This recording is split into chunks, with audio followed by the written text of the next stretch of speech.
हमको ना बड़े होकर कबड्डी खो खो खेलने का है। हमको बड़े होगी तो डॉक्टर बनने का है। मेरे को बड़े हो जाएंगे तो मेरे को मिलिट्री बनना है।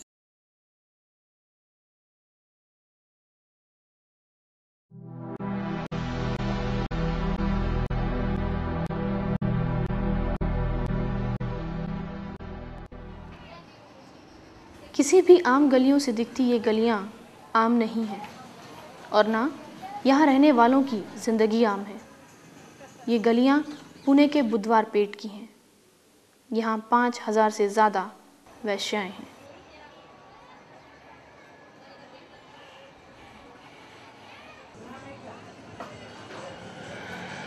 इन्हीं गलियों में रहते हैं कुछ मासूम हंसते खेलते चेहरे। ये बच्चे हैं यहाँ की वेश्याओं के।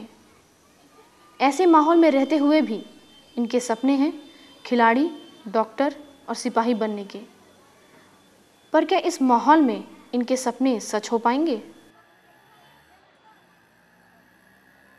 तो सब मेरी खुशी होती जो कि बच्चे को अपने से पढ़ाएंगे, बड़ा बनाएंगे इंसान के रूप में, उसे लाके कुछ तो बनेंगे, डॉक्टर बनेंगे या इंजीनियर बनेंगे या पुलिस बनेंगे। ऐसा बनने के लिए मेरा बहुत ख्वाब है। जैसे मेरी एक लाइफ, मेरी ज़िंदगी ख़राब हो गई, मेरा बच्चा की ज़िंदगी ख़राब नहीं होना चाहिए। बच्चा मेरे से दूर रहना मांगता है, कुछ तो ज़िंदगी में पढ़ लिख के माँ का नाम रोशन करना मांगता है। हर एक माँ की इच्छा होती है कि बच्चा अपना पढ़ लिख के अच्छा बनना। इसके लिए मैंने भी सोचा है अभी ये दोनों बच्चों को अपना अच्छे स्कूल में डाल के अच्छा उनका ये करके फिर उनके 2 पैसे उनके नाम पे डाल बिल के फिर अपना ज़िंदगी का अपना आगे का सोचने का। सपने तो बहुत हैं, पर इन्हें पूरा करने के लिए ज़रूरी है इन बच्चों की ऐसी परवरिश जो इन्हें सही और गलत के मायने समझाए। पर माँ के पास उसके धंधे की वजह से इतना वक्त ही नहीं होता कि वो अपने बच्चे की अच्छे से परवरिश कर सके। माँ ने रात को नहीं पिया, नहीं कुछ हुआ तो खाने के लिए कुछ पैसा हाथ में देते हैं, वो जाता है इधर उधर घूमता है। और जुआ विवा नहीं खेले तो पैसा हाथ में रहता है तो खाता है कुछ लेके, नहीं तो पेट भर पानी पुना क्या कॉरपोरेशन का नल का पी के किधर जाके तो भी सोता है। धंधा बंद होने के बाद वो उसे ढूंढ के घर में लाते, नहीं तो सुबह दोनों की भेंट होती, नहीं तो नहीं होती। क्या इन बच्चों का भी बुनियादी हक नहीं है कि इन्हें भी प्राथमिक शिक्षा मिले, ये भी पढ़ें लिखें? लेकिन इन बच्चों का आम स्कूलों में जाना आसान नहीं है। ये बड़े मज़े की बात है कि लोग उनके पास जाते हैं अपनी इच्छा से, मगर वो अगर यहाँ पर आ जाए या उनके बच्चे यहाँ पर आए वो उन्हें गंदा लगता है। तो जब भी लोगों को ये मालूम होने लगा कि ये बच्चे जो है वो ऐसी औरतों के हैं तो फिर लोगों का विरोध शुरू हो जाता था। हमारे संविधान में कहा गया है कि किसी भी लिंग, धर्म, प्रांत, भाषा या किसी जात के आधार पर किसी के भी लिए कोई भेदभाव नहीं किया जा सकता है। तो वो भेदभाव हम बच्चों के लिए भी नहीं कर सकते हैं और शिक्षण के संबंध में तो ये बिल्कुल नहीं किया जा सकता है। सभी को शिक्षा देनी चाहिए और प्राथमिक शिक्षा देना अनिवार्य है, ऐसे बहुत सारे उच्च न्यायालय ने भी निर्णय दिए हैं। सिर्फ इसलिए कि हमारे समाज को ये बच्चे अपने बच्चों की संगति में पसंद नहीं हैं, इन बच्चों के लिए अलग बालवाड़ियाँ खोली गईं जो इन्हीं गलियों में हैं, जिसकी वजह से यहाँ के माहौल का असर बच्चों पर बना रहता है। एक तरफ तो ये बच्चे यहाँ 7-8 घंटे रहकर कुछ अच्छा सीखते हैं, पर दूसरी तरफ वापस अपने घर जाकर उसी माहौल में घुल मिल जाते हैं और कई बार तो अपनी माँ को धंधा करते हुए भी देखते हैं। 3 साल के बच्चों को सब मालूम पड़ता है। आपने सुना मेरा, 3 साल के बच्चों को सब मालूम पड़ता है, कैसा है, क्या है, कैसा चल रहा है, सब मालूम पड़ता है। रोज रोज वही देखता है ना।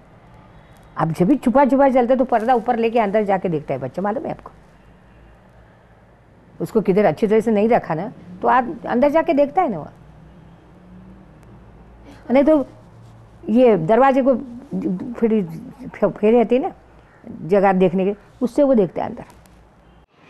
जो कुछ भी इन बच्चों ने देखा और सीखा वो सब इन बच्चों को एक गलत रास्ते पर ले जाने के लिए काफ़ी है। जैसे हमारे यहाँ की बस्ती में यानी मध्य वित्त श्रेणी के लोगों में मिडिल क्लास डॉक्टर खेलते हैं, शायद आपको मालूम होगा वो। तो उसी प्रकार यहाँ पर ये बच्चे गिराइक खेलते थे। फिर एक लड़की सज धज कर आएगी, फिर एक गिराइक वाक पर बैठा रहेगा, फिर ये सब बातें। इनके ज़िंदगी का सच यही है, ना समाज इनको अपनाता है, ना इनके पास पिता का प्यार है और माँ की अपनी बेबसी है। ये सब चीज़ें इन बच्चों को बिल्कुल अकेला कर देती हैं। इस हालात से बच्चों को बाहर निकालने के लिए कुछ सामाजिक संस्थाओं ने शहर से बाहर इनके लिए हॉस्टल बनवाए। हॉस्टल में आने के कई दिनों बाद भी उन गलियों के माहौल का असर बच्चों पर इतना ज़्यादा होता है कि बुरी आदतों को छुड़ाने में काफ़ी वक्त लगता है। 3 साल का बच्चा भी अगर खाने के लिए बैठा तो ढेर सारा चावल और 3-3 रोटियां खाता था। तो मुझे ताज्जुब हुआ कि इतना कैसे खाते हैं। तो बाद में बात ध्यान में आ गई कि बच्चों को कभी घर में खाने को मिला ही नहीं। जब वो बस्ती में है खाने को मिलता ही नहीं, तो आज मिला खा लो। फिर हम लोग बच्चों के साथ बैठते थे, उसको समझाते थे कि अभी मिला है, शाम को भी मिलेगा, कल सुबह भी मिलेगा, दोपहर भी मिलेगा। फिर भी उनका विश्वास नहीं था।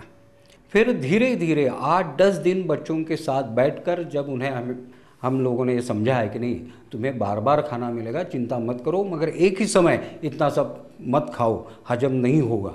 तो बाद में बच्चों की समझ में ये बात आ गई।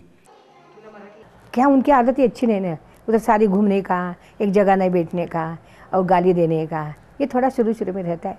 और थोड़ी बातें करके करके करके वो सब ये हो जाता है। लेकिन उनका काउंसलिंग ज़्यादा करना चाहिए। एक तो पहली बात यह है कि बच्चे गालियाँ बहुत देते थे कि जिस माहौल में वो रहे हैं, पनपे हैं, वहाँ पर वो सब उन्होंने सुना है। और हम बच्चे लेते थे 3 साल से, क्योंकि 3 साल के पहले बच्चे को उसकी माँ चाहिए। तो इसलिए अभी जिनका जन्म हुआ है ऐसे बच्चों को हम लोग नहीं लेते, 3 साल के बाद लेते हैं।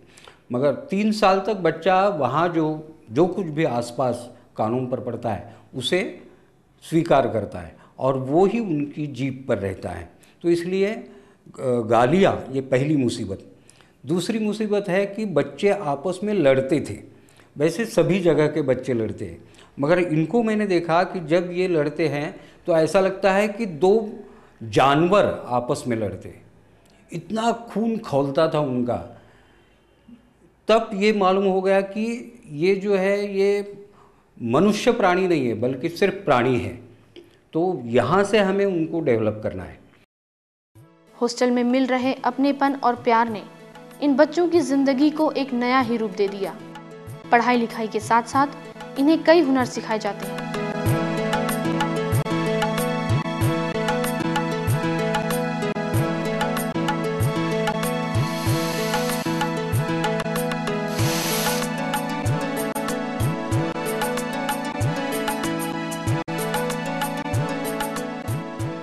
कई संस्थाएं तो तकनीकी शिक्षा भी देती हैं।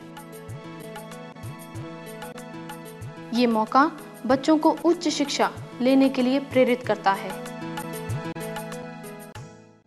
मैं बड़ा होकर इंजीनियर बनना चाहता हूँ, या फिर क्रिकेट में मुझे इंटरेस्ट है, या क्रिकेट में मैं आगे स्कोप करना चाहता हूँ। मैं फ़िलहाल 12वीं पास होकर अभी FY डिग्री के लिए पढ़ाई कर रहा हूँ। मिलिट्री में जाना चाहता हूँ, जो कि मेरी काफ़ी इच्छा है उसमें जाने। और दूसरी बात कि मैं टीचर बनना चाहता हूँ। यहाँ पर बहुत ही फ्री है, और जहाँ तक कि रहने का सवाल है, यहाँ पर सब फैसिलिटीज़ हमें मिलती है। और पढ़ाई के लिए जो किताब और जो सामग्री लगती है वो सब यहाँ से मिलती है। इन सारी चीज़ों से बच्चों की ज़िंदगी में एक नया आयाम आता है। आज कोई पढ़ लिख कर वकालत कर रहा है, कोई कलाकार है, तो कोई अपना बिजनेस कर रहा है। बच्चों की ये तरक्की माँ को खुशी ज़रूर देती है, पर इस खुशी की कई माँओं को बहुत बड़ी कीमत चुकानी पड़ती है। एक एग्जाम्पल हमारे पास ऐसा भी है कि लड़की लॉ पढ़ चुकी हैं, लॉयर बन चुकी हैं, जब तक उसकी शादी नहीं हुई थी तो तब तक माँ उसके पास आती जाती थी, माँ को वो काफ़ी सपोर्ट करती थी। लेकिन उसका लव मैरिज हुआ, उसका पति भी लॉयर है, उसके साथ जब उसकी शादी हुई तब माँ को संभालना उसने पूरा बंद किया, क्योंकि उसके इन लॉज से उसको प्रॉब्लम आनी शुरू हो गई जब माँ क्या है वो पता चला। तो अभी वो माँ का इतना बुरा हाल है कि वो बिल्कुल मतलब सुसाइड करने के भी उसके दिमाग में ख्यालात आते हैं। बच्चों के ऐसे बर्ताव से माँओं को तकलीफ तो ज़रूर होती है। आखिर इन बच्चों की परवरिश करने के लिए न जाने वो कितनी बार बेआबरू होती है।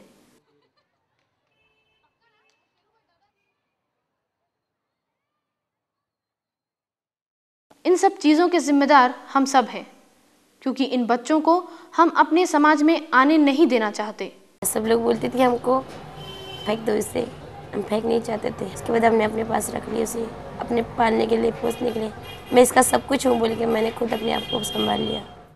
शून्य से यहाँ तक का इन बच्चों का सफ़र कामयाबी की ओर तो है, पर अभी भी एक दायरे के अंदर ही है। इन्हें पता है कि इनकी दुनिया हमारी दुनिया से अब भी अलग है और इनकी मंजिल है वो दुनिया जहाँ कोई भेदभाव ना हो, पर रास्ता अभी बनाना है।